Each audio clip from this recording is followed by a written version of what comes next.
UP तक, UP का number 1 YouTube channel. ये तो गीता में हमने पढ़ा है। अगर आपको कोई आपके घर में ही ललकारने आ जाए तो आपके सामने चारा क्या है? फिर तो महाभारत होना ही है। मुलायम सिंह यादव जी को मैंने किसी को कभी धोखा दिया ही नहीं।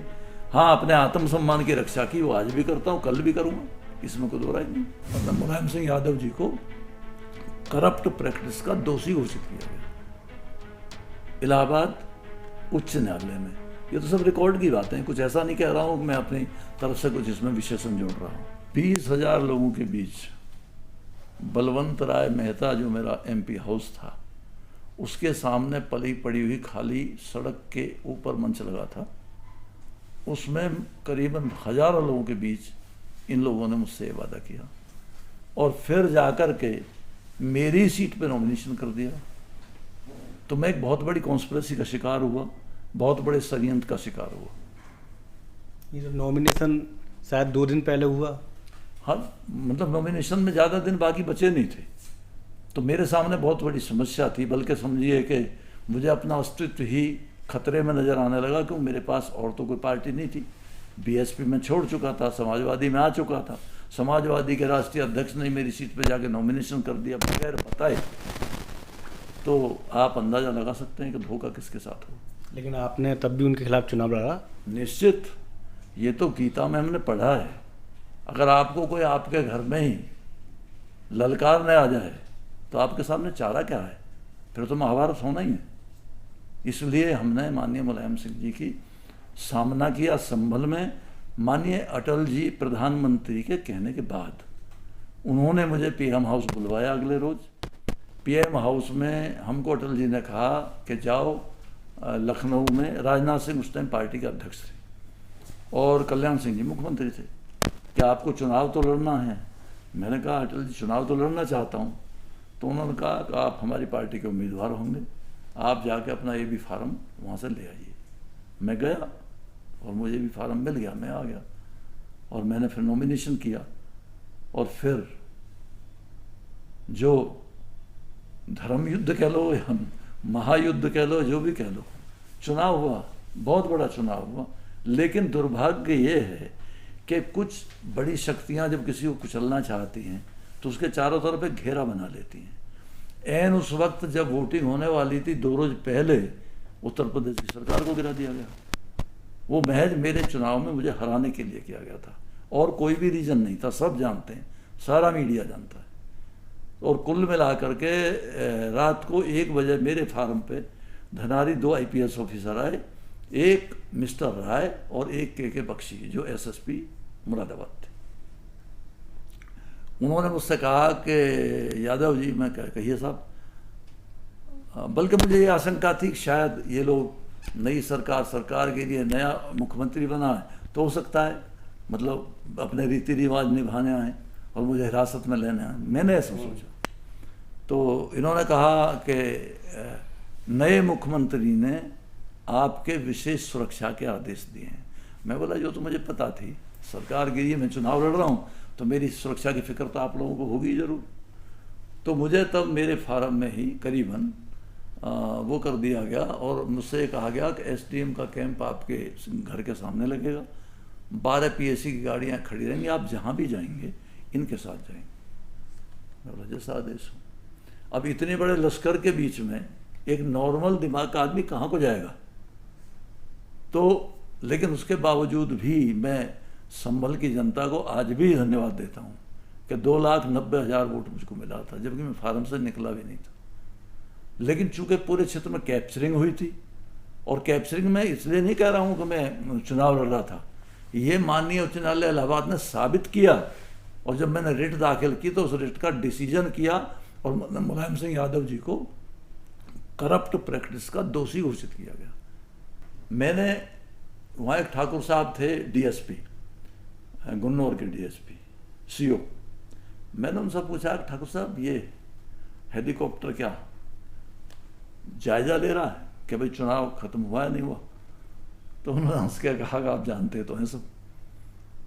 तो तब ऊपर हेलीकॉप्टर से लॉ एंड ऑर्डर के ADG बुआ सिंह घूम रहे थे। बाद में सारा हमने पता किया और उनसे बार बार ये पूछा जा रहा था, नीचे कहा जा रहा था कि डीपी यादव गिरफ्तार हुआ या नहीं। तो बबराला में ही पहले इंस्पेक्टर गुन्नौर पहुंचा, उसके बाद डीएसपी पहुंचा, उसके बाद एसडीएम पहुंचा, उसके बाद एसएसपी मीना जी पहुंचे, उसके बाद जिला अधिकारी पहुंचा। जब सारे पहुंच गए तो मेरे को एहसास हो गया कब क्या होने वाला। तो इन्होंने कहा, डीएसपी ने कहा, आप थाने तक चलेंगे? मैं बोला बिल्कुल चलेंगे, और नहीं भी कहें हम तो उसका अर्थ क्या है। तो मैं क्या, चलिए।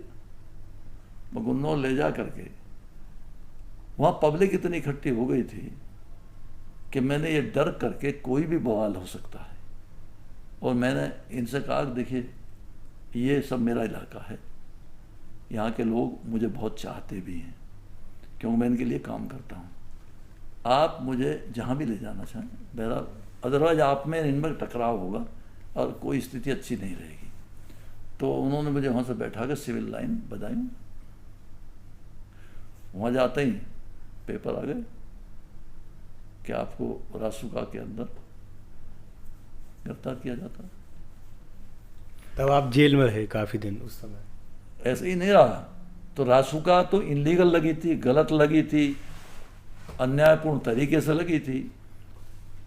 तो करीबन 1.5 पौने 2 महीने बाद रासुका निरस्त हो गई इलाहाबाद हाई कोर्ट से। तो उसी टाइम रात के 1:30 बजे एक नई रासुका बना करके मेरे को जेल में फिर साइन करा दिया। मतलब जो हमने पढ़ा था उसमें ये था कि 73 दिन बाद एडवाइजरी बोर्ड ने ये पाया आप पे रासुका गलत है, हटाई गई, तब आप जेल से बाहर आए। मई में इन्होंने पहले रासुका लगाई, उसके बाद सीएम ऑफिस से ये रहा कि रासुका हटाई गई, 12 मई को 13 मई को फिर से आपके ऊपर लगाई गई। तो ये जो मतलब वही हम आपके संघर्ष को समझना चाह रहे हैं। उत्पीड़न किसी आदमी को ठिकाने कैसे लगाया जा सकता है या उसको पॉलिटिकली कैसे रोका जा सकता है, ये प्रक्रिया वो थी, और उसमें वो काफ़ी हद तक कामयाब हुए। ऐसी बात नहीं है कि उनको नाकामी मिली हो। मतलब मुझको इतना कमज़ोर कर दिया गया, कमज़ोर इन द सेंस कि पूरे रास्ते रोक करके, पॉलिटिकल उसमें गुमराही करके। मैं फिर जेल में किताबें लिखने लगा। मैं क्या करता कि जब मैं डिग्री कॉलेज से निकल करके आया था तो मैंने पिताजी से कहा था, पिताजी राजनीति करना चाहता हूँ।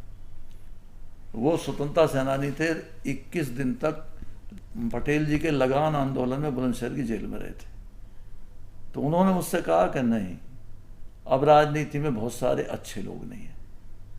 मैंने कहा जी हैं अभी भी अच्छे लोग, और मैं भी अच्छा करूँगा, बढ़िया करूँगा, कभी आपके सामने ऐसी बात नहीं आएगी मैंने कोई घटिया काम किया।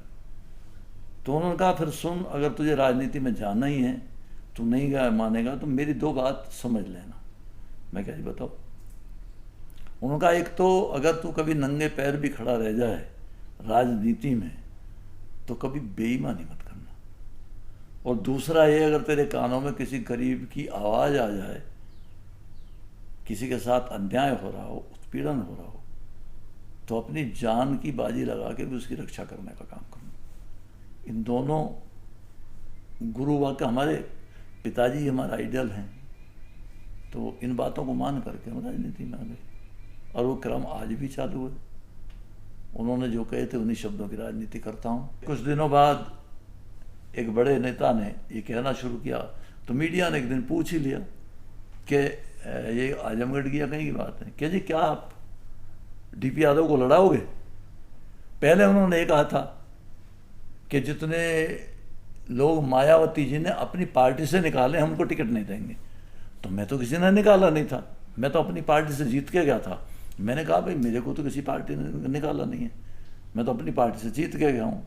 इसलिए नेताजी को मैंने लाइव पे कहा, आपने सुना होगा, आज तक का लाइव था वो, और मेरे दिल्ली के फार्म हाउस पे हुआ था। सुबह का वक्त था, 6:30 बजे 7 बजे। तब मैंने कहा था मन की अनमैच्योर राजनीति है ये।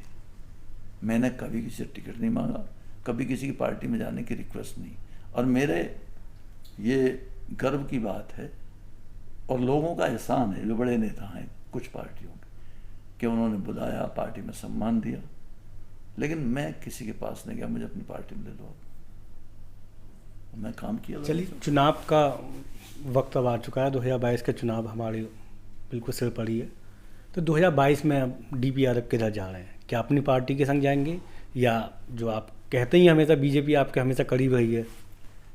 नहीं, देखिए, बीजेपी हो या कोई और हो, कोई किसी से दुश्मनी तो है नहीं। बीजेपी अच्छी पार्टी है।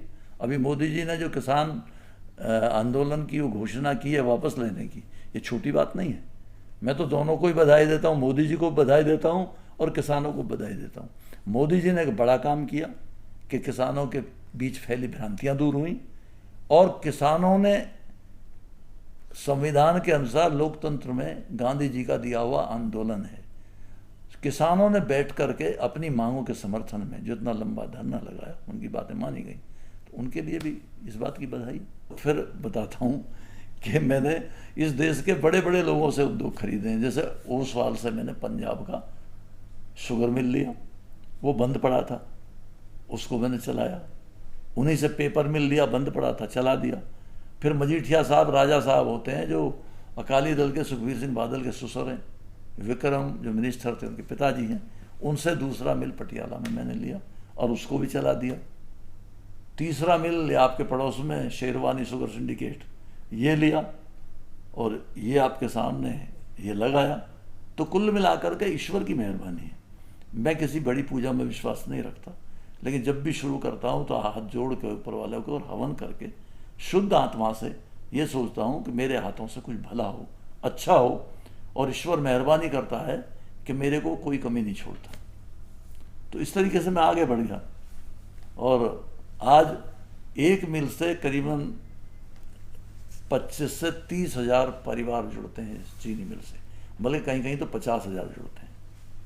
तो उन 50 हज़ार परिवारों में एक बरस में एक मिल 4 करोड़ रुपए वितरित करता है। तो क्षेत्र के गरीबों की गरीबी दूर करने का इससे बढ़िया उपक्रम क्या हो सकता है? और वो भी किसानों को।